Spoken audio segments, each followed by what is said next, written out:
Jane's running for president.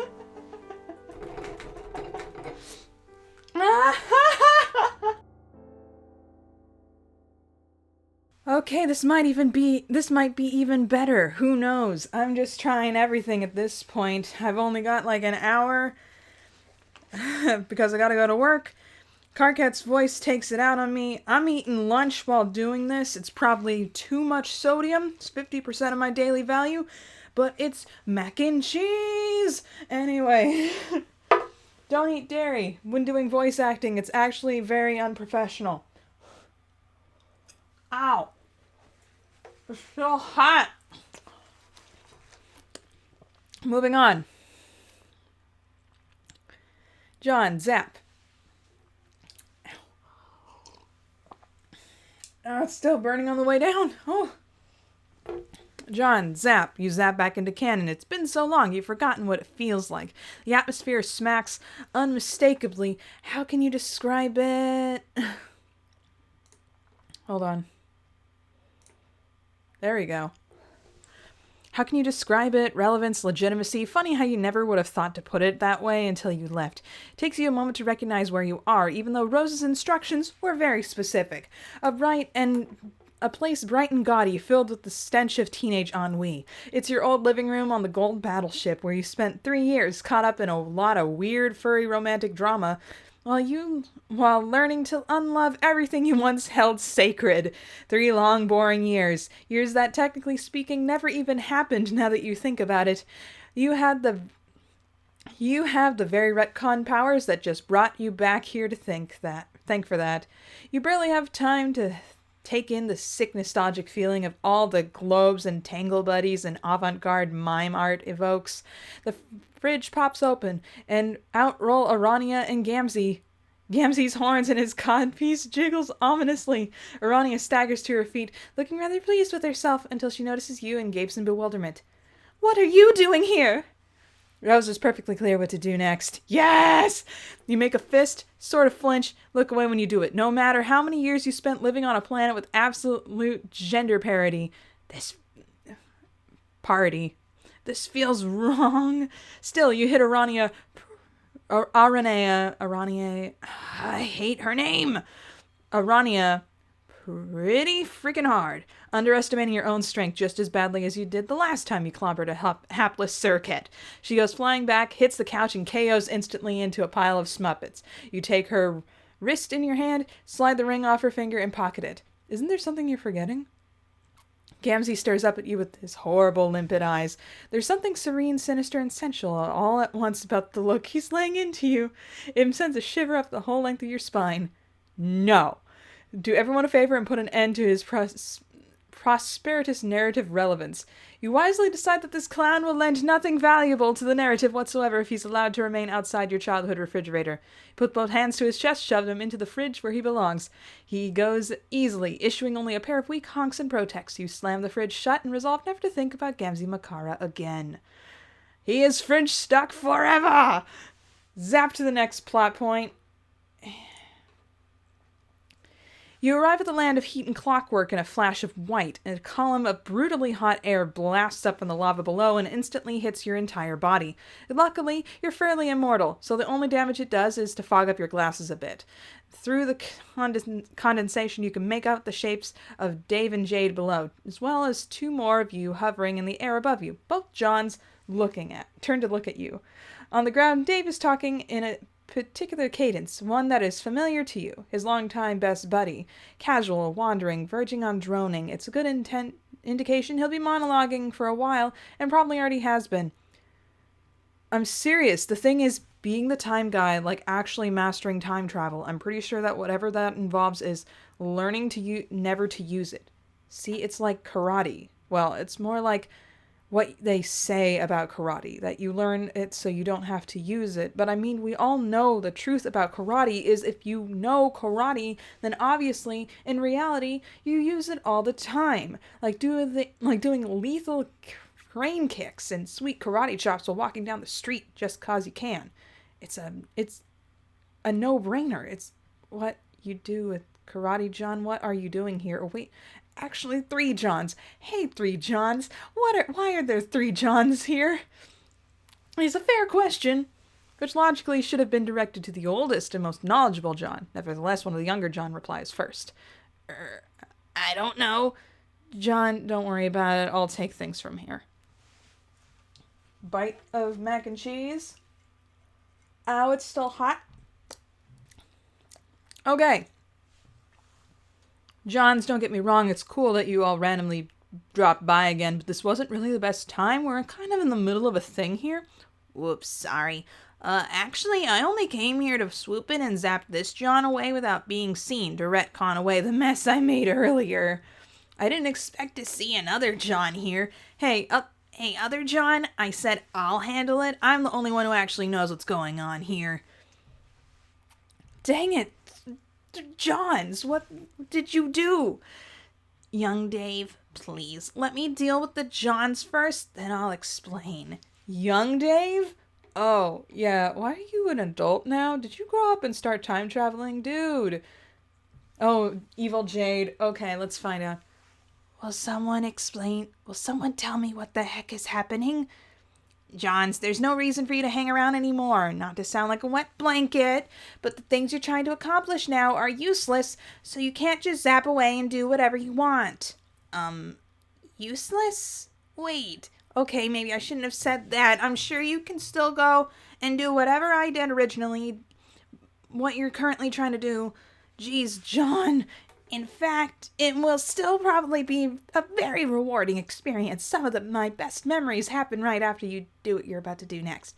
Point is, you should just go do it, so that you aren't here anymore. I'm here to make sure some new and different important things happen, and those things don't include you. Oh, okay. The useless John zap away. You sincerely hope they have a beautiful and fulfilling youth. Oh, so much sodium, salt. Okay. It's like a mukbang over here. Feel the ASMR, fill your eardrums.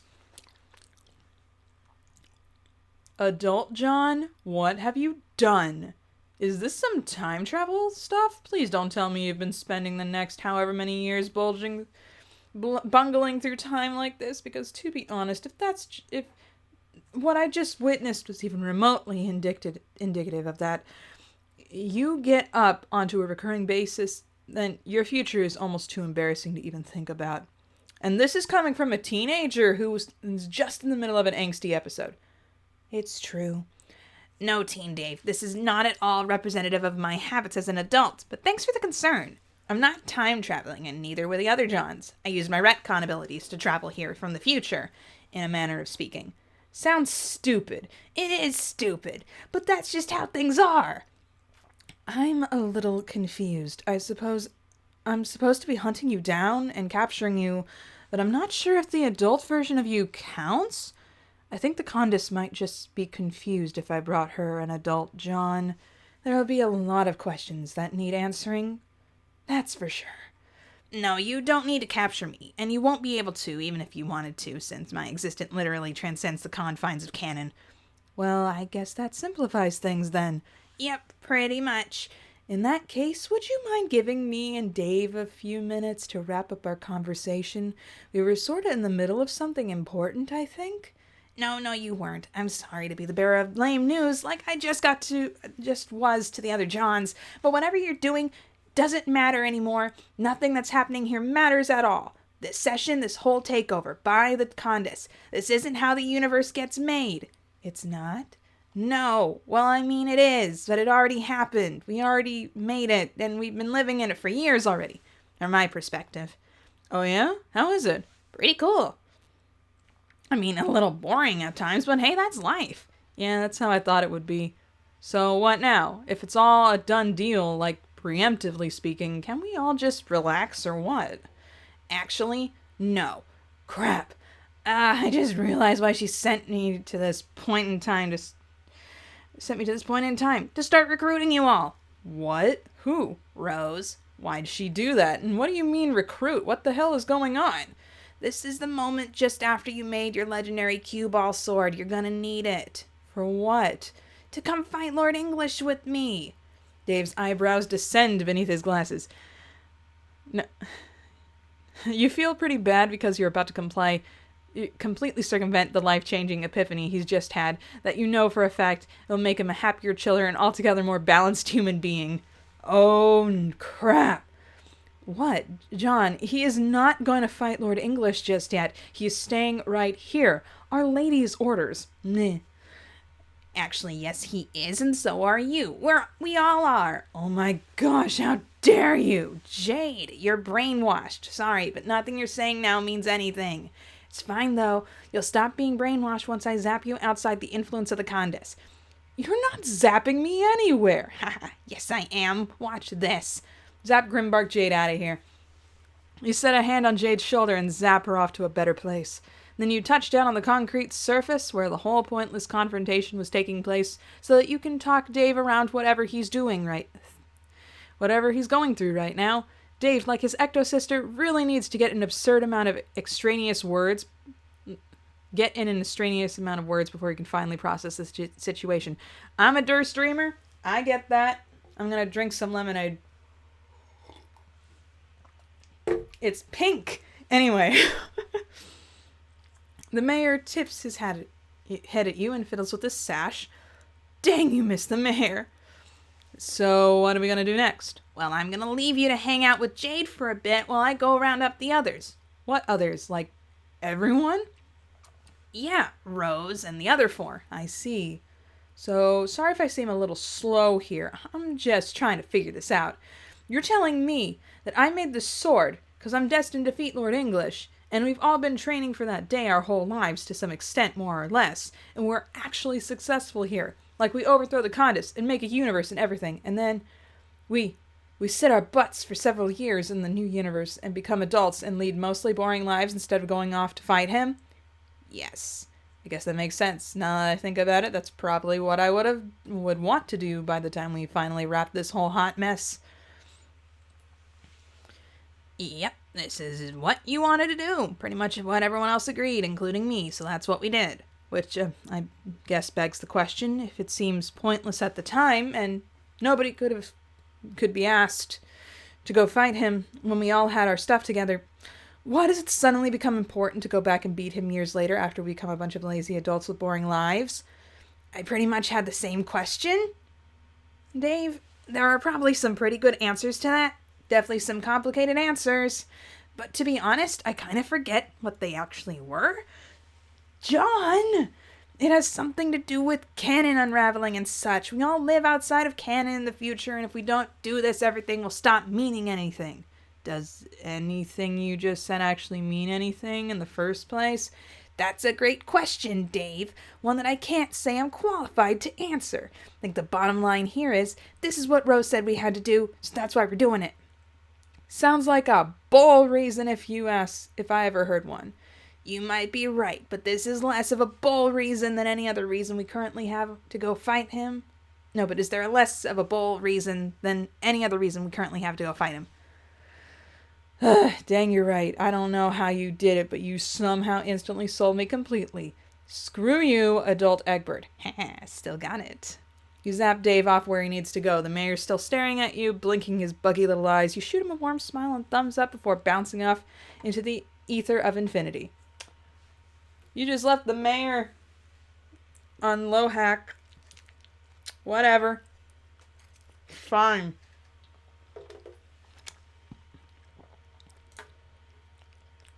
We got 5 now. This is going a lot faster than I thought. The stands of the Cantown Memorial Arena... Arena. Okay. Are packed front to back with audience members from every kingdom. Presently, the crowd is going nuts, enthralled by Jake English's skillful posing and mollified by the deeply theatrical stage dive that Dirk had just taken onto the mat. Dirk, in fact, has unquestionably eaten crap. His crap eating is so brutal that no one except maybe Jake cares that he's talking on a phone call in the middle of a live broadcast. No one should, really. The broadcast has been going on for 3 hours already. Dave takes a seat on the couch right next to Carcat's butt groove. He observes his battered ecto-father, who is lying inside a wreath of busted robot limbs like a piece of absolute garbage. Bro, I'm watching you on the tube, and I gotta say, while the beatdown you just received was as thorough as it was humiliating, I'm afraid, as usual, the solution to this problem should probably not involve your decapitation, you drama queen. Dang. Are you sure? Yeah, Jake just kicked your butt. That's really all there is to say on the matter. You're probably right. But still not entirely sure we should be so quick to rule out my beheading as a catch-all solution to any problem. It really could save us all a lot of trouble in the future, especially me. It's really amazing how this meme we have going on here continues to be exactly as funny as the day it was established. Isn't it always, though? Yeah, by the way, how did you get your butt kicked so bad? Jake sucks and his raps are awful. Please tell me this garbage show is as rigged as it looks. Dirk makes an elegant hand sign that might once have represented solidarity with some ancient coastal rap group, but now has been utterly divorced from its cultural context here on Earthsea. The camera pans away from him and over to the crowd. It zooms on a young crocodile wearing an oversized t-shirt with Jake's highly remarkable butt plastered over it and the phrase "Tally-ho" written in big bubble letters. Dave, there's such a thing as showmanship. I'm sure I don't need to explain this to you, of all people. Okay, cool, it's fake, just making sure. We really don't like to use that word. LMAO, okay. Holding them back a little to achieve certain results doesn't necessarily mean you're participating in a farce or rigging the event. We do this all the time. We hold back our thoughts, our true feelings, our full potential. We disguise how much we know about what and when for many purposes. To ease relations, to let others behave naturally and make up their minds without undue intervention, to wait for the right moment to show our hands, to pick our battles. In life, there are many reasons to show restraint, which would never be regarded as an attempt to rig reality. Oof, my dog, you're full of some stuff today, aren't you? Absolutely. And when it comes to theater, there are just as many reasons for restraint, to build tension, to set the stage, to give the people someone to root for. Is that what you're doing now? Making people root against you? What, by losing a round? No, man, that's just standard practice. That's just standard pacing stuff when it comes to battlecraft. No, I mean by holding up the whole fight by talking to me. I can see you on TV. They're booing you, dude. The crowd has indeed finally exhausted both its patience and its thirst for the ceaseless ogling of Jake's impressive glutes. The camera swings around to focus on Dirk, who, since landing on his self-admittedly second-rate butt, has not moved, except to make arcane, rapid-related hand gestures. White Dirks and gang signs. Anyway, the excitable salamander manning the camera switches to a fisheye lens for some unfathomable reason, giving the whole exchange an air of undemented absurdity. Dirk's sunglasses distort and stretch to dominate the entire screen. Oh, then, yeah, I guess that is what I'm doing. Dirk, why are you going to be much longer with your telephone call? The crowd is getting feisty. You didn't get too badly winded from our last scum, did you, Dirk? No, Jake, I'm fine. It'll just be a minute. What about the agitating rabble? They're starting to throw things. I don't know. Do a dance or something. Sing a song. They love anything you do. It sounds stupid, but I'll try. Jake tips an imaginary hat towards center stage and begins doing the Charleston. Dave is subjected to an entire fisheye lens of Jake's booty shorts flexing and constricting against his tanned thighs. Just as Dirk predicted, the crowd immediately loses its crap except for a single car patient in the front row who continues to glower at Dirk with an expression of absolute and total contempt. Get on with it. Why do you want people to hate you so much? It's messed up. You're reading way too much into it. If I wanted another round of embarrassingly indulgent and mutually masturbatory psychoanalysis, I would have called my daughter instead. Oh!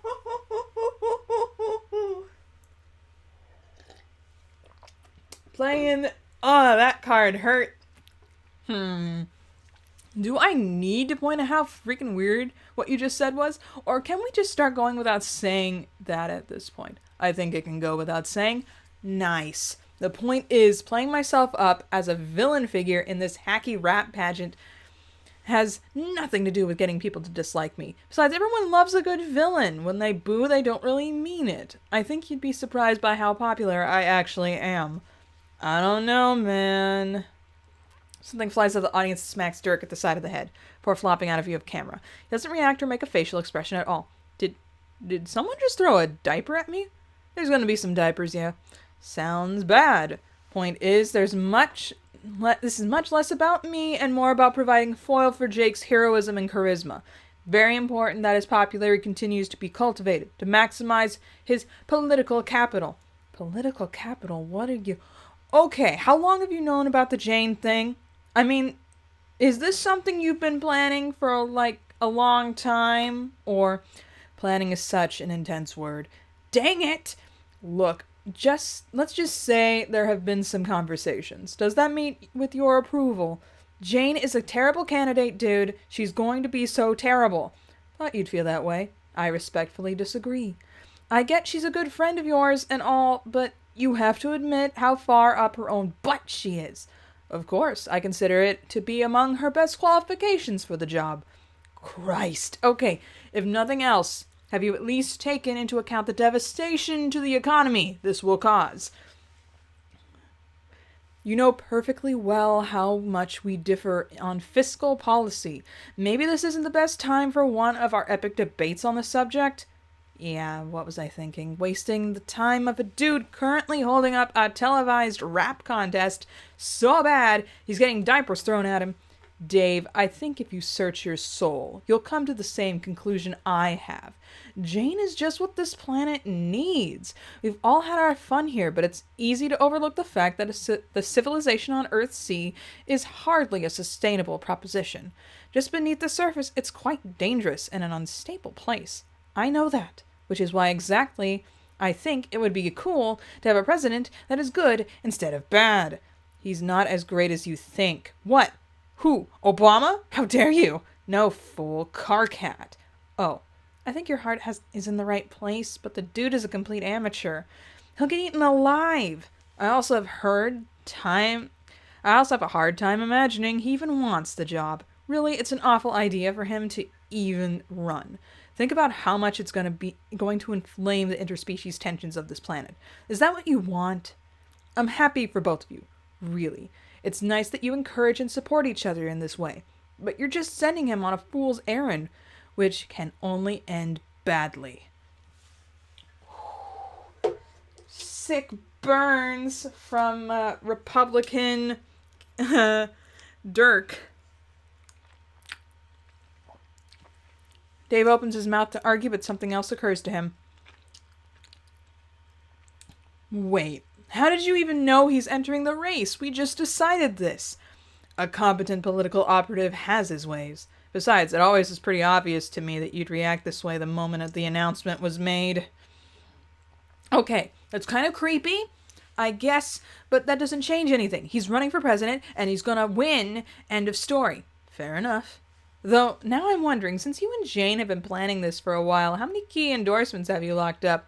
Because if you've already got Jake on your side, then I guess we might as well quit. I wouldn't worry about that. He and I don't quite have the rapport we once did. He's over me and doesn't spare opportunities to make ostentatious demonstration of this claim.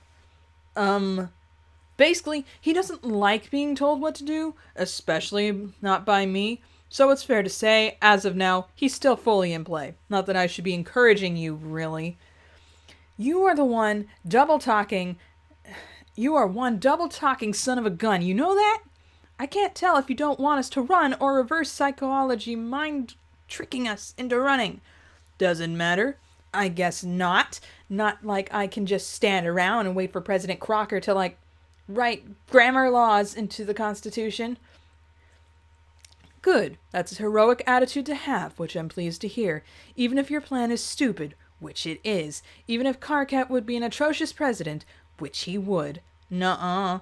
Sorry to cut this short, but diapers are starting to come down pretty hard right now, and some of them haven't even had their babies removed. What? That's a joke. Goodbye, Dave. Dirk hangs up the phone and wipes off his face. The mood in the Cantown Memorial Arena is tense, snapping and popping from dual cooling and heating at the audience expectations and tempers. An uneven silence begins to fall over the stadium as Dirk hops to his feet. Jake can't help but watch the motion, raking his eyes over the muscles sifting beneath the skin of Dirk's neck and arms. There is something implacably magnificent about Dirk Strider, Jake thinks. Untamed, like a wild game beast of incredible size and strength. Of course, their history together is never far from Jake's mind. However many years it's been since their last tussle of an amorous nature. The old dramas and triumphs of the days of Spurb. Dirk's companionship has been taxing to the heart, to say the least, and yet he's taught Jake so much about combat, philosophy, life, love. But sometimes, despite their checked and problematic past, Jake wishes that he could seize Dirk by the proverbial horns and wrest him bodily into becoming a much more agreeable fellow. Then again, who would Dirk be if he weren't so contentious and imperious? Certainly not someone to inspire such wistful lollygagging, Jake cannot help but observe. Sorry for the momentary diversion, Jake. Now, where were we? Momentarily? Gadzooks, man, you were on the phone for half a friggin' hour. I know you like to get the crowd all hot and bothered, but we are supposed to be professionals here. You're right, my bad. Won't happen again. How about I kick you off the next round? I bet this crowd will settle its stuff right down the moment you drop the latest rhymes you've been tinkering with. You know the ones. You don't mean... Oh, but I do. Jake's face lights up. He composes himself, adjusts his bow tie, although he was not wearing one, and making a vague gesture like he's twirling one end of a mustache Dirk has not yet let him grow. Dirk lets him go with a gentle smile, like the sort you give a dog on performing a trick adequately. Jake responds to the signal like an Olympic athlete hearing the starter pistol. He was born for this. Tally-ho, it's me, Jake McGee, popping with my pistols off one shot. With 2 shots, a kiss. My aim is tops and I never miss. One shot in the heart and the other to your lips. I am heedless. You can't defeat this. While these cats are all hats and very little cattle. Cattle so weak one fears they might be feedless. As I prattle and digress you, I might try to make you egress.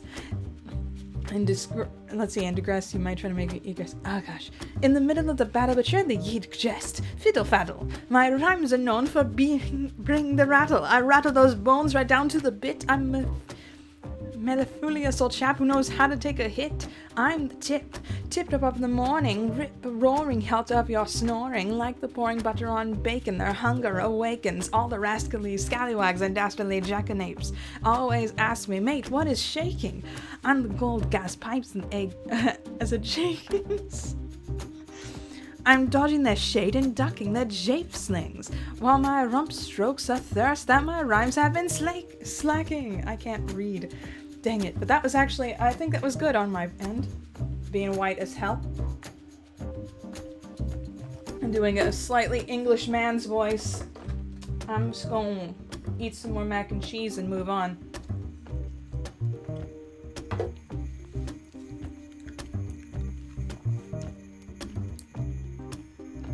The crowd, as Dirk rightly predicted, has settled its stuff right down. This is not due to any accidental brilliance on the part of Jake English, but rather due to an unabashed but loyal brand of pity, the kind a devoted fan cannot help but feel when they see a beloved celebrity make a jerk out of themselves during a live broadcast they have waited 2.5 years in line to buy a ticket for. Dirk's phone begins to go off again. When the splendid lads and ladies ask me, how do you do? Whoops, Jake, sorry I gotta cut you off. Looks like I'm getting another call. Really need to take this one. Gonna have to wrap up this battle sooner than scheduled. With a casual flick of the wrist, Dirk snaps out of a bright red tranquilizer handgun and shoots Jake in the neck. Jake's glasses crack when he hits the mat. A chorus of boos rises up from the crowd like groundwater. Dirk artfully dodges a bucket of obscene troll fluid to field yet another very important personal call. Yo, Rose, what's up? I don't know. Can I do another chapter? I gotta get out of here in like a half hour. You think I got the time? Look up. The sky is really blue, but it's a different kind of blue than Earth sees sky. It's less somehow, like someone took a photo of the sky and turned the contrast down a little, just enough to make the clouds blend in onto the horizon. Hussy, no need to be so meta with your art and Photoshop skills. Calm down. That is to say, it isn't the kind of sky promised by a paradise planet, just an ordinary one. You realize suddenly how much you miss the ordinary as opposed to the supposedly perfect. You've been away from home almost as many years as you lived there, It's not just the sky. Everything else is exactly and nothing like you remembered it. The scent of damp grass, the quality of the air, the solitude. There's nothing but white houses and maple trees as far as the eye can see. A woodpecker raps away incessantly at the tree with a tire swing outside your old bedroom window. You couldn't think of anywhere else to go, so you and your little army are sitting in a circle in your old backyard exactly 1 week before the meteors hit. It's you, Rose, Dave, Jade, and all 4 of your teenage progenitors, each dressed in god-tier garb. No trolls. No one who can die from anything less than a heroic sacrifice. At least that's what you assume to be the reasoning for Rose's instructions to assemble your party this way.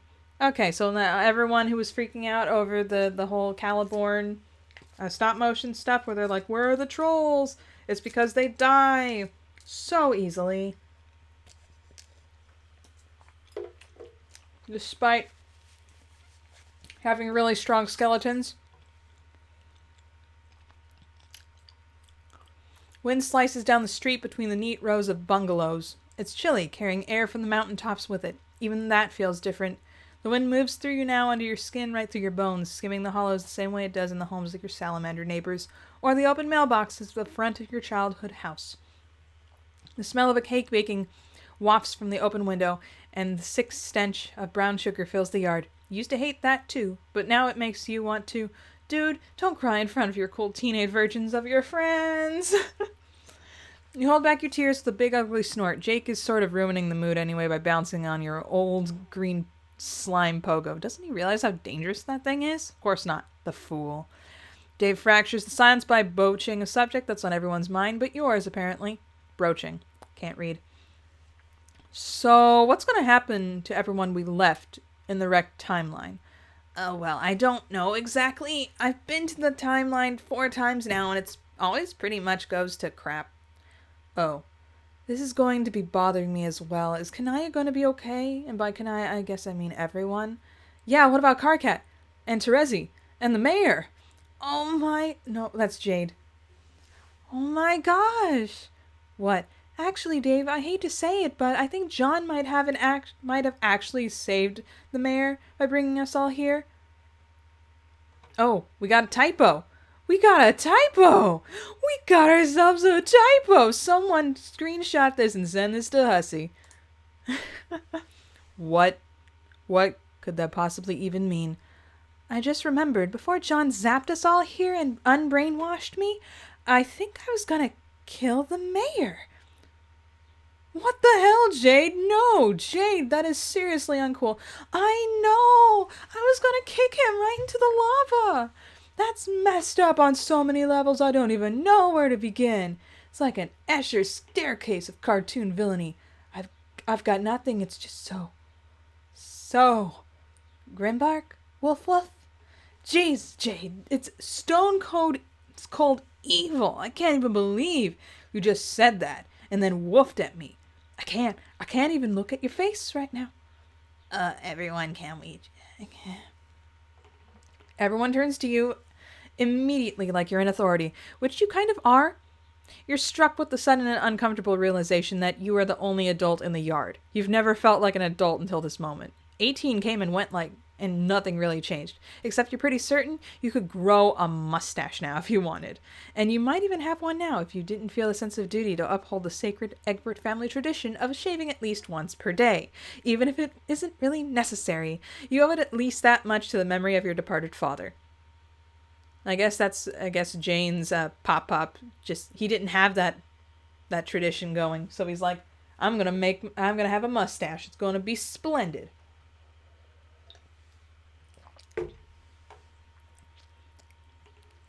Let's just chill out for a minute. I'm sure this is all very confusing to all of you about the timeline you're leaving behind. Yeah, I get it. It's weird. I've already left 1 major timeline behind. Well, 2 if you count the one I just came from where we're all adults. The truth is, I have no idea what happens to these timelines and all the people living in them when I just zap out of them to do my retcon powers to change stuff. They might stop existing completely. I don't know. The thing is, we can't really think about it. It's tough, but if we're all acting like heroes here and trying to do the right thing, then we have to put it all behind us. It's a sacrifice we're making. I mean, we're risking our lives by fighting a powerful monster, sure. But the sacrifice I'm talking about is saying goodbye to the life we thought we belonged to, and all the people in it, probably forever. It sucks, and I'm sorry I had to ask this of all you, but there's no other way. Everyone who ever existed and will ever exist is counting on us, I think. So, yeah. Wait, so which version of Roxy do we got here? Is this just an alternate version of the Roxy that we love? So, anyway. Oh, shrug. All you can think about... it's all you can do to punctuate your speech of lukewarm, inspirational value. Judging from the confused looks of the others, all of them may share your assessment of your own oratorical skills. Except for one person. She's perked up at your spiel, regarding you with alert and admiring eyes. It's not too late. It's not too late for this Roxy, except wait a minute. John's like in his 20s. This has reached creepy levels again. We're not dealing with this. Dang, John. I know we just met and all, but... that was a fine speech, and I don't know if I speak for the rest of my peeps here, but I'm psyched. Let's do this. She wonks at you.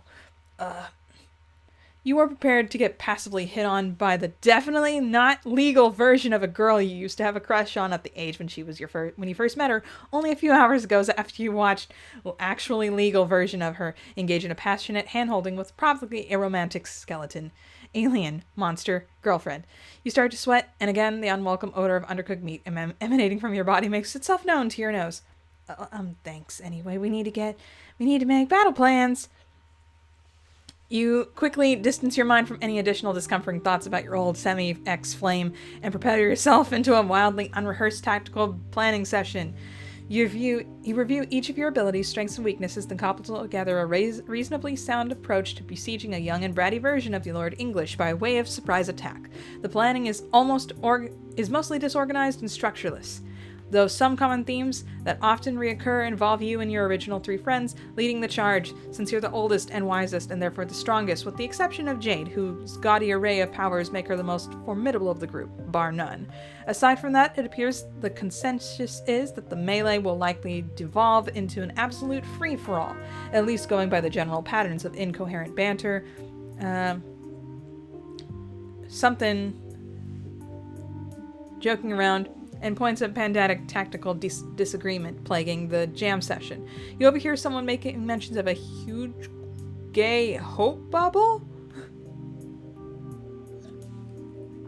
That can't be right, but you didn't catch who said it. A flamboyant pink spell? Yeah, this conversation's going off the rails now.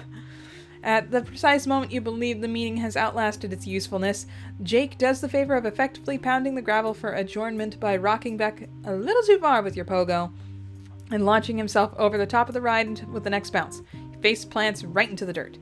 Jeepers! Dirk goes to go to your yard to clean the Jake off its dirt. Jade follows to help out. Seems she wanted to chat with Jake, considering it's the first time they've met from her perspective. Some eruptions of chatter can be heard from other members of the group. Easy to forget since the reunion between your friends and all your young relatives happened so long ago from your point of view. This is all quite novel to everyone here. They've hardly had a moment to process it, since your plan to drag them all off to fight Lord English has understandably stolen the thunder of otherwise poignant homecoming. Poor kids, you think. You decide to give the teens some space to work through their stuff before you take off to save the universe. You end up wandering all the way around the other side of your house and back, until you reach a window facing the neighbor's fence. You see straight into your dad's study from here. You go still, feet rooted in the ground, heart hammering in your ribs. Your dad's sitting right there, smoking his pipe, operating his professional-looking, boring gray PDA. He's got the kitchen timer set up on his desk, and you can hear the notes of his favorite fatherly jazz album filtering through the window, which is open only an inch. The sun is hitting the glass in such a way that you can't see his face. This is probably the last time you'll ever have a chance to talk to him. The urge is overwhelming, but you can't. Not just because your feet won't move and your throat is closing up. It's just that it would be a really bad idea to bother him. It would totally freak him out to have an adult version of his son show up out of the blue and knock on his window like a creep. Probably wouldn't even recognize you. Fair enough. Time to go, John. You return to the backyard. Your teen friends have split off into genetically segmented groups. Roxy and Rose sitting in the grass, Jade and your shared ecto-parents laughing together by the green slime pogo, and the Striders leaning against the farthest fence, with a tense foot and a half space between them. It's heartwarming, but something doesn't feel right about it to you, probably for selfish reasons. It's the selfishness of your own perspective of wanting the memories you had of the reunion between all these people to be the most notable and legitimate manifestation of this event. To see the moment echo, to play out all over again, to hear the heartfelt confessions repeat themselves. Feels cheap. To you, that is. To the man who lived through it all and selfishly doesn't want to have the memory tarnished with tawdry reprisal. An exhibition of counterfeit emotional catharsis, along with pale shadows of those you care about the most in the world. You wonder, do you see these teen versions of your friends as real? Are you treating them as, at Rose's behest, as simple puppets? Doing your part to insist they fill friend-shaped recesses in the essential plan to stabilize all else that can be considered important. A distraction no longer applying to them? Do you care at all about whatever fate it may be that you're sentencing these children to? Are you becoming as complicit in the fatalistic evils of Paradox Space as Lord English himself? Are you becoming a monster, John Egbert? You can't bear to watch them bond any further than this, nor can you tolerate another movement of your self-incriminating reverie. You wait one more minute before breaking it up, but not a second longer. Hey, kids. Please, adult John, don't do that. Rose gets up from the grass, elegant as a fold in paper, and brushes down her skirt. She tilts her head at you, looking much like your Rose did when she saw you that morning. It's obvious that she's trying hard to hide her apprehension. Is it time to go? Yeah. I mean, no, if you want to be technical. I can zap us in wherever. We all have the time in the universe if we wanted to. But if we don't leave now, you're afraid we never will? After all these years in the reverse direction, she still has your number. I guess it's true that people don't really change, they just grow up. Rose gives Roxy a strange look, appearing to silently acknowledge an entire conversation that has been taking place using a great number of words that aren't being spoken. I guess. She smiles. Get the show on the road. Okay, everyone, I've never zapped this many people before, so let's all just hold hands, maybe? In a circle? I mean, that should work. Oh my gosh, this is lame. It's not lame, it's perfect. Nah. Shh. Alright, is everyone ready then? Only Jade says yes enthusiastically. Everyone else takes a deep breath and looks around at each other. Hands are taken, some tentatively, some firmly. When all sweaty teenage palms are correctly clasped, you place your own hand on Jade's shoulder and concentrate on where you need to go. Last thing you hear before zapping away is your dad's kitchen timer going off in his study. Okay, now I really should go, because I don't know how long the next chapter would probably take. So, thanks for visiting. I'll see you guys in the next one when we cover Chapter 7 and on. See ya! Hey there.